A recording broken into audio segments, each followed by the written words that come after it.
We live in interesting times. Today's stories. The United Nations says more than 150,000 have been displaced in northwest Syria in 1 week. A demonstration erupts in Istanbul after election cancellation. Danish Prime Minister says he will not cooperate with the anti-Muslim party. Venezuela contact group calls on donors to intensify contributions. U.S. removes sanctions on Venezuela's spy chief over defection. Democrat and Republican leaders spat over Trump-Russia probe ahead of the Barr contempt proceedings. Elizabeth Warren calls for impeachment proceedings against President Trump. Students and parents react to Colorado's Highlands Ranch STEM school shooting. Plus, a Hawaii-based nonprofit Ohana 100 thanks the Church of Christ for a generous book donation. Hello everyone, I'm Anna Kui, bringing you stories from around the globe. And this is Eagle News, Washington, D.C.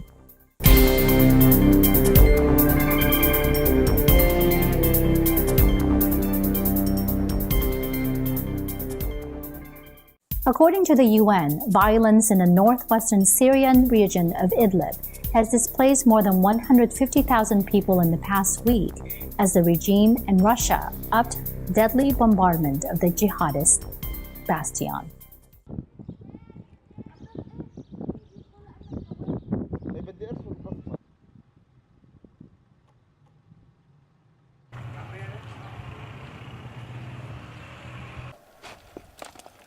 المنطقة هاي على أساس أنه خاض على اتفاق سوتشي ومنطقة آمنة ضمن الاتفاقيات الدولية اللي تمت بين الأتراك والروس. فتعرضنا منذ فترة لقصف همجي عن طريق الروس والنظام، واليوم نتفاجأ كمان بحملة بربرية كالسابقة تماما. طبعا قمنا بتفقد الأماكن الاستهداف، أسعفنا حوالي 10 إصابات وكان في شهيد واحد اليوم.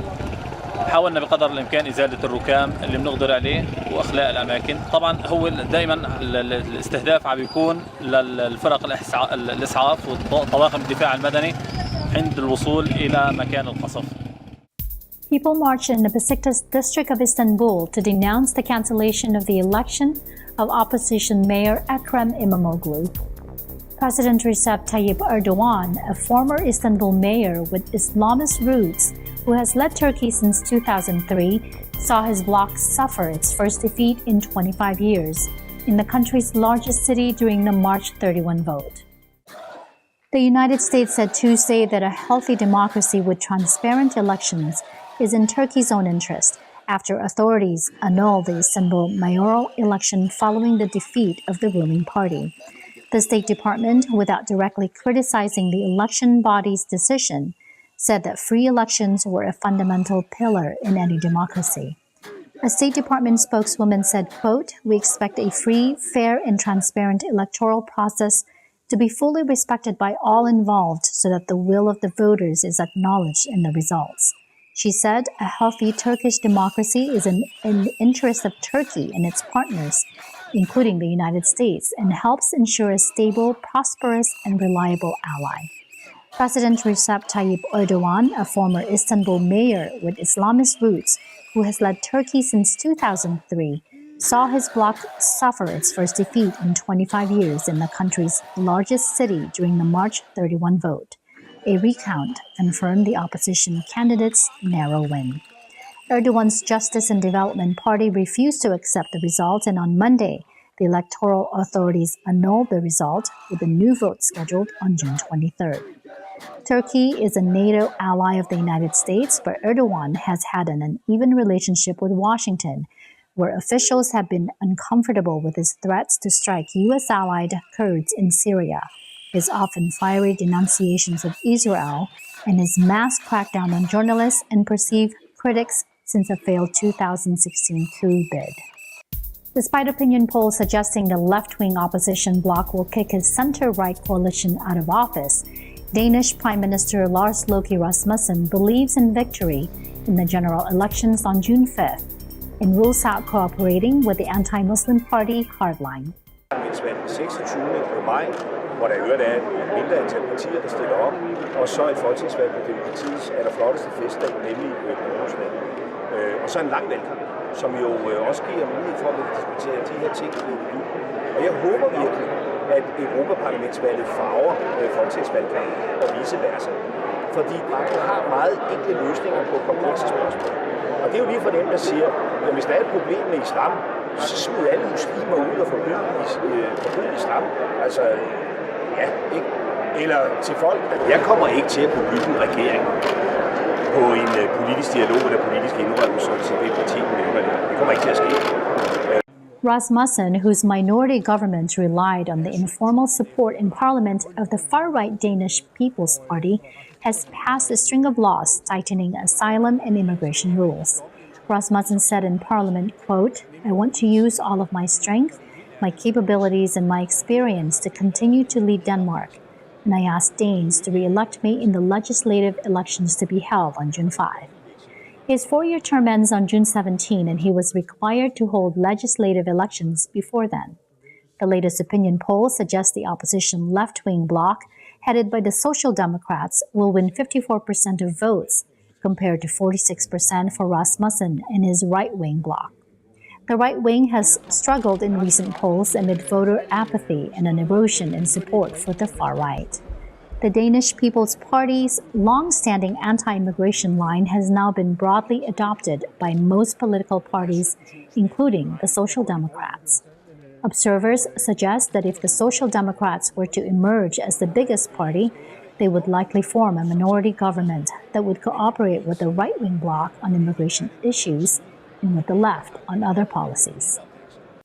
The International Contact Group on Venezuela calls on donors to intensify their contributions and thinks donations need to be coordinated more effectively after the third meeting of the group that took place in Costa Rica.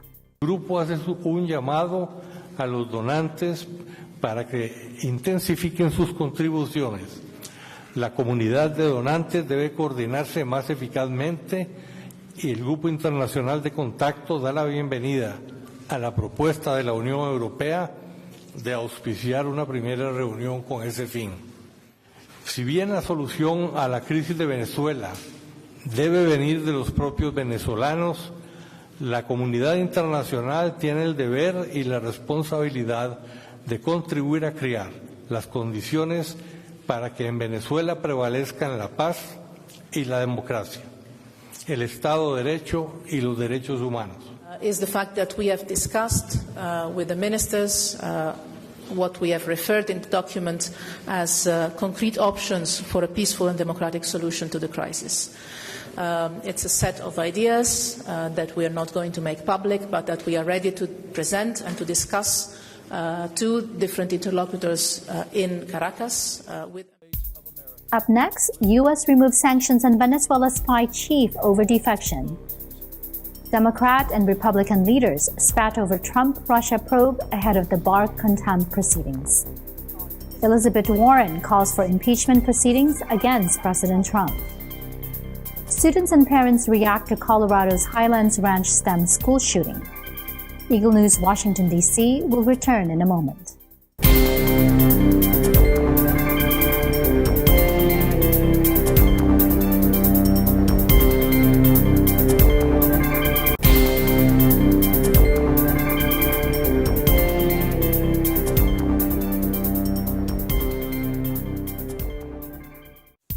Welcome back. You are watching Eagle News, Washington, D.C.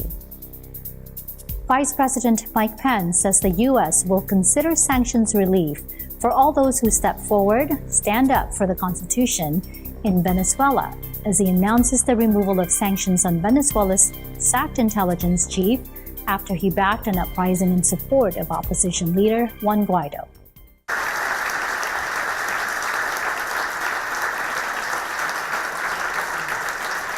Just as the National Assembly has promised to provide amnesty to anyone who has not committed a war crime, so too the United States of America will consider sanctions relief for all those who step forward, stand up for the Constitution, and support the rule of law. We hope the action that our nation is taking today will encourage others to follow the example of General Christopher Figuera.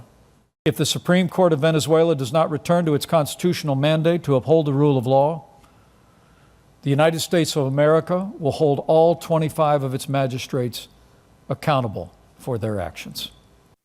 Mitch McConnell, the top Republican in the U.S. Congress, says special counsel Robert Mueller's probe into Russian interference during the 2016 U.S. presidential election is case closed. Top Democrat Chuck Schumer responds immediately, saying the report is very serious stuff. The back and forth comes amid rising tensions on Capitol Hill, where House Democrats have scheduled contempt proceedings for May 8th against U.S. Attorney General Bill Barr for failing to produce Mueller's full unredacted report. They told everyone there had been a conspiracy between Russia and the Trump campaign. Yet on this central question, the special counsel's finding is clear. Case closed. Case closed. So while my friend, the majority leader, wants to say case closed, I don't blame him. 375 former federal prosecutors looked at the Mueller report and said publicly that the conduct of the president amounts to felony obstruction of justice. And that in any other case, were he not president, those prosecutors would recommend bringing charges. If Russia interferes in 2020, it's not done. If this president or future presidents believe that they can avoid the law and even break the law, at least according to 375 prosecutors, it is not done. This is very serious stuff. Presidential hopeful Elizabeth Warren calls for impeachment proceedings against Donald Trump during a speech at the U.S. Senate. This is not a fight I wanted to take on, but this is the fight in front of us now. This is not about politics. This is about the Constitution of the United States of America. We took an oath not to try to protect Donald Trump. We took an oath to protect and serve the Constitution of the United States of America. And the way we do that is we begin impeachment proceedings now against this president. In Colorado, as of press time, one was killed and multiple injured in the Highlands Ranch school shooting Tuesday afternoon outside of Denver. Eagle News correspondent Marie Dumayak was on site. Here's the report.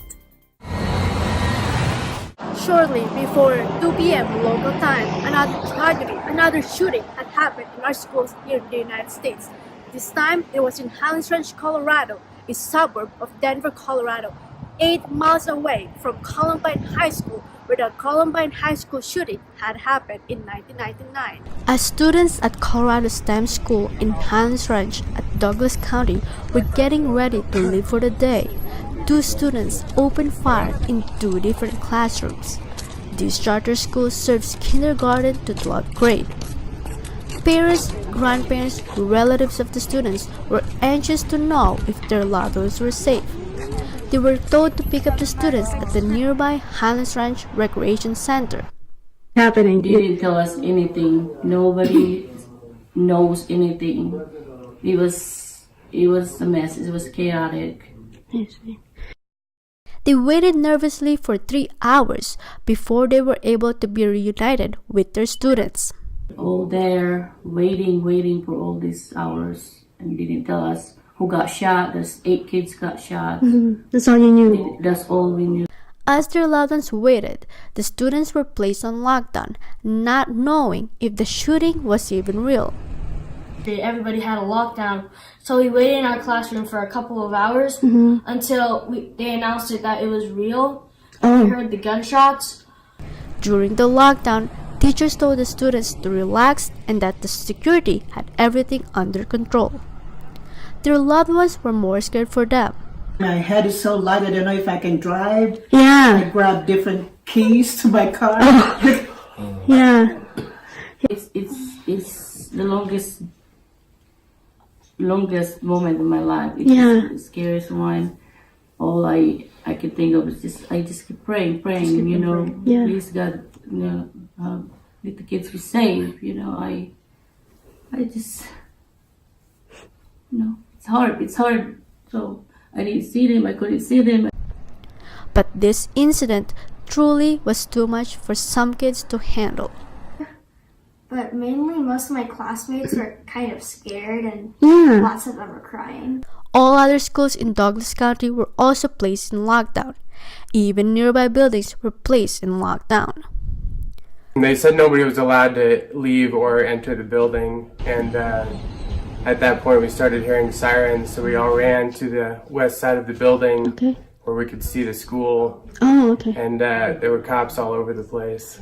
From this incident, there were 8 shooting victims, all students, and according to the sheriff's Twitter account, sadly, 1 student had been killed from this tragedy. 2 suspects, 1 adult male and 1 juvenile, were immediately confronted by Douglas County Sheriff's Office as they entered the building. This quick response helped save lives. According to their Twitter account, the sheriff is working with the DA to get search warrants for suspects caught at their homes. As this story develops, the community is truly hoping that none of the other victims succumb to their injury. From Highlands Ranch, Colorado, I'm Marito Maya for Eagle News 1:55. Thanks, Marie. Stay tuned to Eagle News International for more on the STEM shooting. Coming up, a Hawaii-based nonprofit Ohana 100 thanks the Church of Christ for a generous book donation. Eagle News Washington, D.C. will return shortly. Stay with us.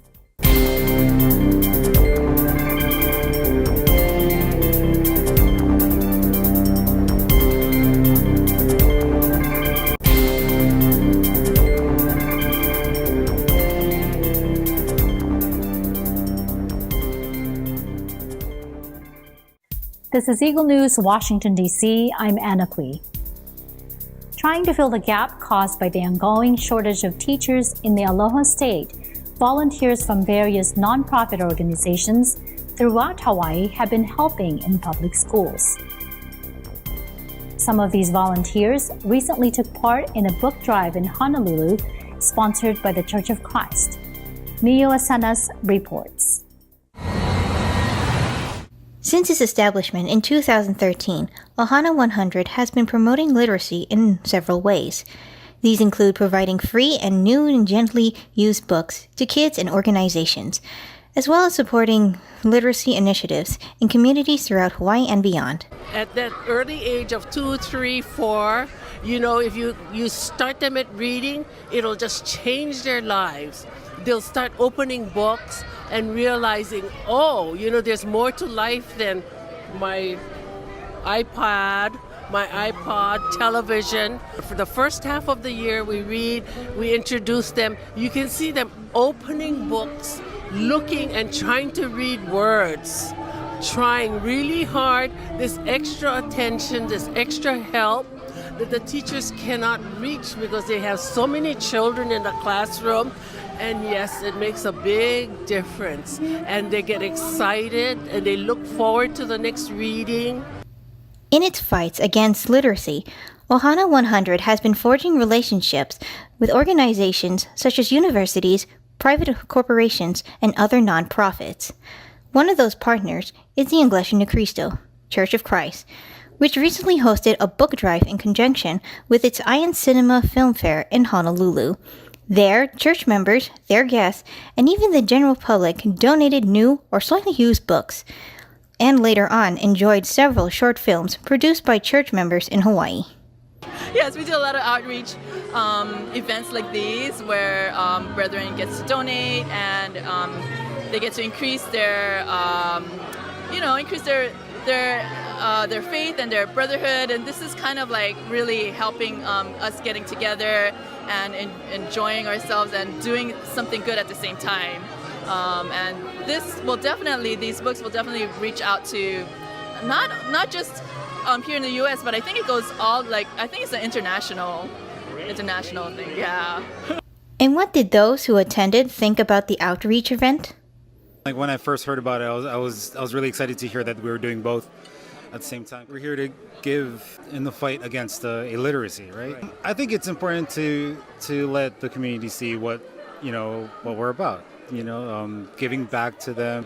Why not share not just our faith, but our, lend a helping hand. This whole activity was wonderful because it's a double purpose. Everybody's happy. We're able to fulfill our obligation as well as members of the church to help the community. We're able to put together or collect like 800 plus books. So, the church will always do everything that's good for the members and for the community as well. Ohana 100 also sees the opportunity to call for more volunteers in Hawaii to help children read and appreciate traditional books. Most of the volunteer readers are all retirees, but now we're bringing in the young kids. We have like high school kids getting involved, and they're really moved by it because now they can see how important it is to have these kids open up a book and have somebody read to them and, enjoy books. Really have the feeling, and we're so happy because we just had a new volunteer from Roosevelt High School, and she was very touched that she didn't realize how she could help, and we're really proud of that. At the conclusion of the event, representatives from Ohana 100 expressed their gratitude to the Global Church for the generous donation of more than 840 books, which they hope will benefit many children in schools across the state. Reporting from Honolulu, Hawaii, I'm Mio Asenas, 1 with 25. Mahalo, Mio. That is today's Eagle News, Washington, D.C. Join us again tomorrow as we bring stories that matter to you. Visit our websites at Eaglenews.PH and EagleNewsLive.com.